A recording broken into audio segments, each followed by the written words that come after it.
नमस्ते सभी को। मैं हूँ सृष्टि और आज हम भगवद गीता चैप्टर 4 के यानी कि ट्रांसेंडेंटल नॉलेज वाले चैप्टर के श्लोक 7 को कवर करने वाले हैं। रोज की तरह पहले मैं संस्कृत में श्लोक को पढ़ूंगी, उसके इंग्लिश ट्रांसलेशन को देखेंगे और मीनिंग को समझेंगे।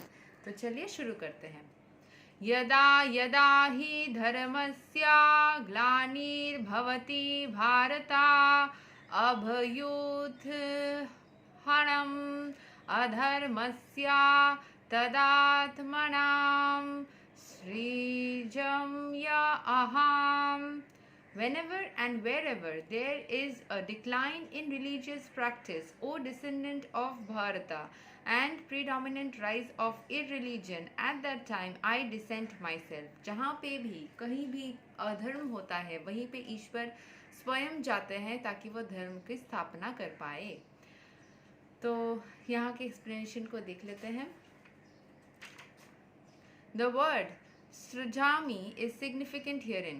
Srijami cannot be used in the sense of creation because according to the previous words there is no creation of the Lord's form or body since all of the forms are eternally existent. Therefore Srijami means that the Lord manifests himself as he is. Although the Lord appears on schedule, namely at the end of Dwapara Yuga of the 28th millennium of the 7th Manu in one day of Brahma, he has no obligation to adhere to such rules and regulations because he is completely free to act in many ways as his will.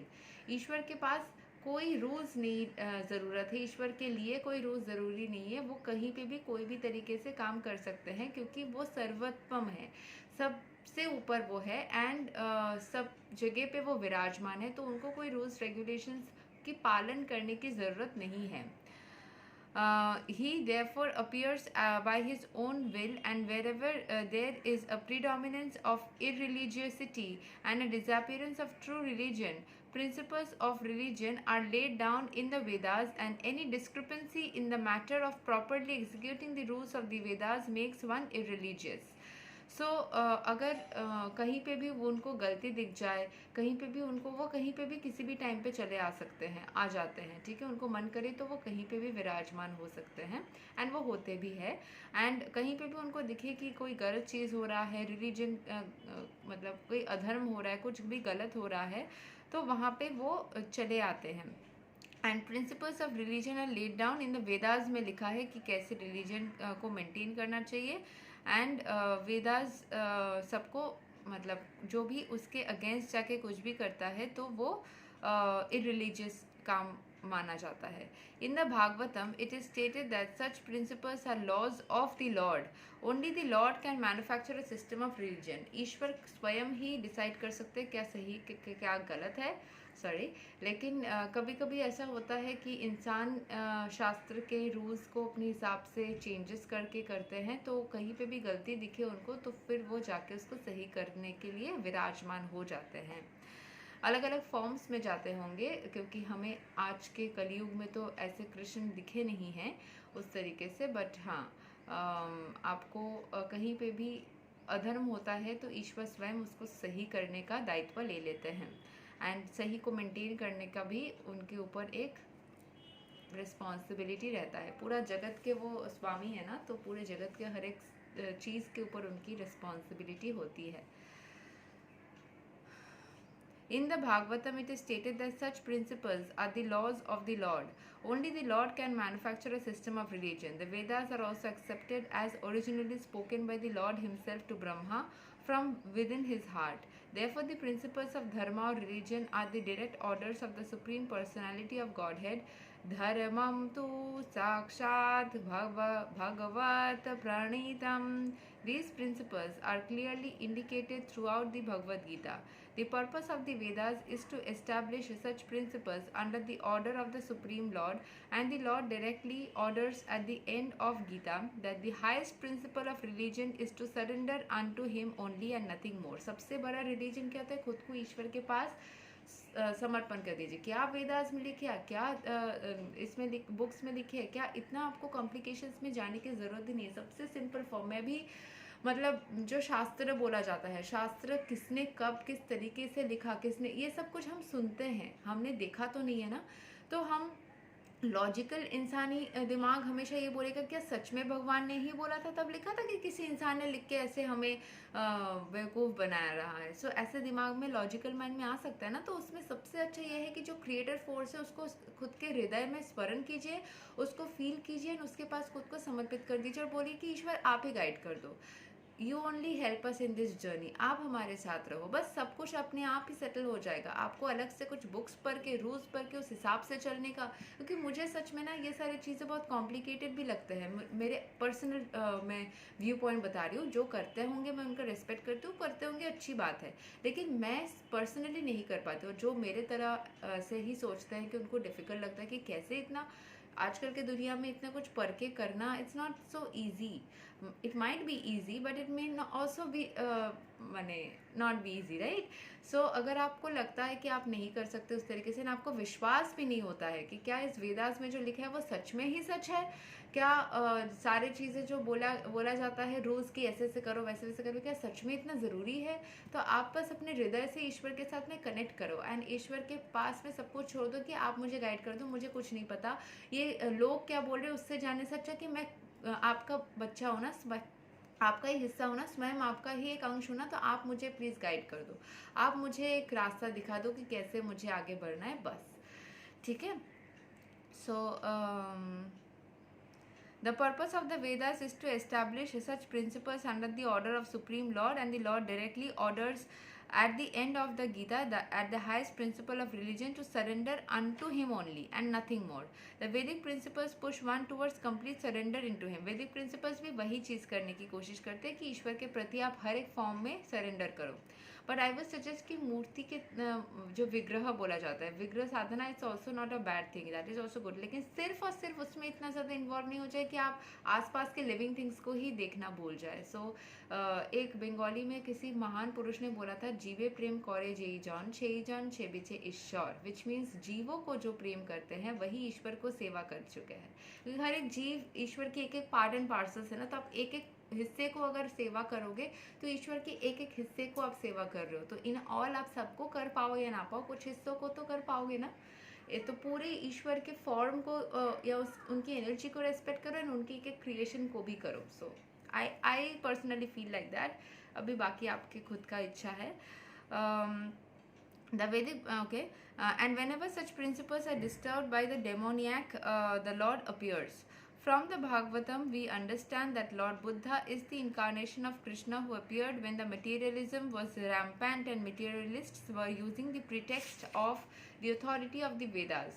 Although there are certain restrictive rules and regulations regarding the animal sacrifice for particular purposes in the Vedas, people of demonic tendencies still took to animal sacrifice without reference to the Vedic principles. ये मैंने बहुत सारे अलग अलग religion में होता है, Hinduism या इसमें भी होता है, जो मैं किसी से सुन रही थी। आई डोंट सपोर्ट दैट पर्सनली, क्योंकि मुझे एनिमल्स सैक्रिफाइस फॉर फूड, जो फूड चेन का होता है, मुझे साइंटिफिकली समझ में आता है कि आपको भोजन के लिए प्रसाद बना कर भी अगर आप उसको ग्रहण कर रहे हो, इट इज़ ओके। पर आप जब किसी एनिमल का सैक्रिफाइस करते हो ये कह के कि आप उसको, जैसे मुझे किसी जन वो भगवद गीता का चर्चा करती है, तो वो हमारे घर आई थी एंड बोल रही थी कि कोई एक इंसिडेंट के बारे में, वो भगवद गीता के बारे में कुछ कभी कभी डिस्कशंस करती है। सो एनिमल सैक्रिफाइस करने का यही उद्देश्य है कि उस एनिमल की आत्मा को आप ईश्वर के प्रति भेज रहे हो। So who are you to decide कि आप ईश्वर के पास उसको मार के भेजने वाले हो? Who are you to decide that? Who gave you the authority to do that? वो स्वयं से होगा ना, ईश्वर स्वयं से करेंगे। अगर आप वैसे ही बोल रहे हो तो हर एक जीव का जो हत्या हो रहा है सारे ही तो ईश्वर के पास जा रहे हैं, ईश्वर को याद करके करो तो हो गया, right. I don't support animal sacrifices in any way और any kind of plant sacrifice, मतलब एनी काइंड ऑफ सैक्रिफाइस आप उसको मर्डर ही कर रहे हो बस इस नाम से कि हम ईश्वर के पास भेज रहे हैं। भाई हर कोई जब उनका हत्या होता है ईश्वर का नाम लेके अगर करेंगे तो एक ही बात हो जाएगी। So how can you do like that? I personally don't support that. But किसी को अगर इसको करने का वो हो तो ईश्वर समझे, वो समझे, अपना कर्मा देखे। आई वुड से कि sacrifices which is refer to as killing, जिसमें आपका एक्चुअली लॉजिकल वर्ड में आप उसका देह से उसका जो प्राण है उसको ख़त्म कर रहे हो, वो कभी भी आप उतना एलिजिबल नहीं हो कि आप किसी को ऐसे भगवान के पास अलग से भेजने जाओ। I think it should happen naturally. तो जो चीज़ें नेचुरली होते हैं वो सही होते हैं, अलग से ऐसे दिखावे करने का या फिर ऐसे करने का I don't think it's right. या सो इधर भी वही चीज़ लिखा है कि एनिमल सैक्रिफाइसेस को डेमोनिक ही बोला गया है, ठीक है, गीता में भी वही बोला गया है। But since somebody who practises Gita was supporting animal sacrifices, I am against of that. तो मैंने वही चीज़ यहाँ पे बताया क्योंकि यहाँ पे भी वही बोला जा रहा है कि एनिमल सैक्रिफाइसेस को गीता सपोर्ट नहीं करता है। Lord Buddha appeared in order to stop this nonsense and to establish the Vedic principle of non-violence। देखिए, non-violence ही मेंटेन होती है, ठीक है। आप किसी को, जैसे मैंने बोला, फूड हैबिट के लिए जो एक ग्रुप ऑफ पीपल अगर उसको खा रहे हैं, so it's like a food chain, लेकिन आप ईश्वर के पास भेज रहे हैं उसके आत्मा के शांति के लिए, this is not correct. Therefore, each and every avatar or incarnation of the Lord has particular mission, and they are all described in the revealed scriptures. No one should be accepted as an avatar unless he is referred to by scriptures। देखिए, कोई भी आजकल बाबा माता बन जाते हैं, थोड़ा ध्यान से रहिएगा, किसी के ऊपर ऐसे ही आंखें बंद करके विश्वास नहीं करिएगा, ठीक है। So that is the thing. It is not a fact that the Lord appears only on Indian soil. He can manifest himself anywhere and everywhere, and whenever he desires to appear. In each and every incarnation, he speaks as much as about religion can be understood by the particular people under their particular circumstances. So यही बोला जा रहा है कि India में ही वो जन्म लेंगे, ऐसा कुछ नहीं है, वो कहीं पे भी जन्म ले सकते हैं, उस तरीके से ही वो मैसेज को पहुँचाएंगे कि लोगों को समझ में आए।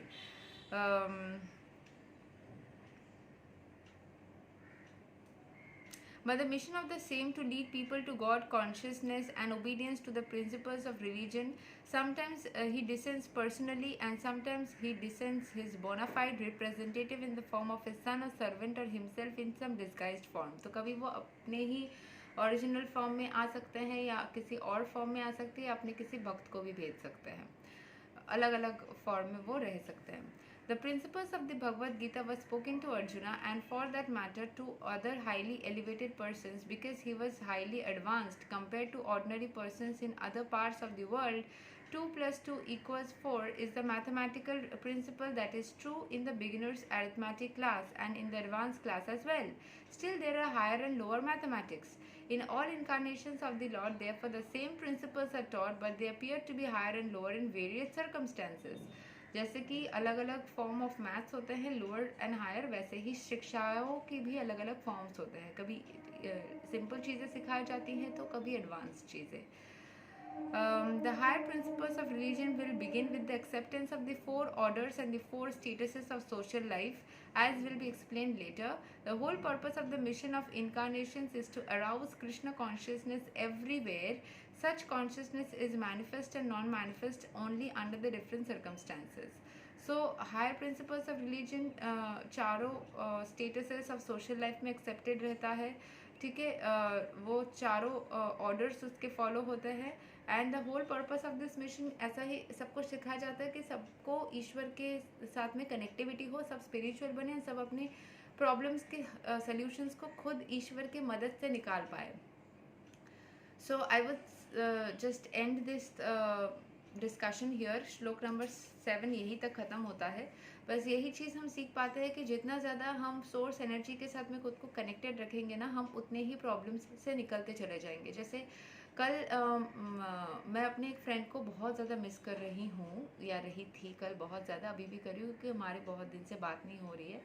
फॉर सम रीज़न उनके लाइफ में कुछ सिचुएशंस ऐसे चल रहे हैं जिसके वजह से we have not been able to connect. तो मैं कल अपने और एक फ्रेंड को, या बता सकते हैं स्टूडेंट को, बता रही थी कि मैं अपने फ्रेंड को बहुत ज़्यादा मिस कर रही हूँ, एंड मैं उससे अभी मिलना चाहती हूँ, और मुझे नहीं अच्छा लग रहा है डिले, ठीक है। सो फिर उसने बोला कि तुम्हें 17 घंटे लगेंगे, ठीक है। तो फिर मैंने बोला कि ठीक है, मैं थोड़ा माला जाप कर लेती हूँ, तब तो तुम अपना काम करो। सो उसने बोला ठीक है, अपना तुम्हारे अंदर जो वाटर गर्म होके रखा है ना, उसको तुम माला जाप करके शांत कर लो। मतलब उसने अचानक से बोला, वो छोटा सा एक बच्चा है, बट उसने ऐसे बोला मुझे कि तुम्हारे अंदर जो वाटर बॉयल हो रहा है, जो कि बंगाली में उसने बोला যে জলটা ফুটছে মালা জাপ করে ওটাকে শান্ত করে নাও আগে। So I was like little bit कि उसने अचानक से ऐसे बोला। एक्चुअल में उसने सही बोला। जब भी हमारे अंदर डेस्परेट एनर्जीज होते हैं, कुछ भी आउटबर्स्ट होता है, एंगर भी आता है या पैल्पिटेशंस होता है, एंग्जाइटी होता है, कुछ भी का सल्यूशन तो यही है। जब भी हम माला जाप करते हैं तब हमें शांति ही तो मिलती है, लेकिन उसको कैसे पता चला एक 9 साल के बच्चे को। So I was thrilled, I was amazed, and मुझे लगा, मैंने उसको बोला कि तुमने सही बोला, माला जाप करने से मुझे शांति मिलेगी, और मुझे शांति मिली। सो यस, विश्वास रखिए कि आपकी सारी इच्छाएं ज़रूर से ज़रूर पूरी होने वाली है, या होने की प्रोसेस में है, इसीलिए आपके मन में इतनी ज़्यादा इच्छा हो रही है। सो इसी के साथ हम इस श्लोक को फिनिश करते हैं। अगले वीडियो में हम श्लोक 8 को कवर करने वाले हैं। तब तक के लिए हरे कृष्ण, राधे राधे।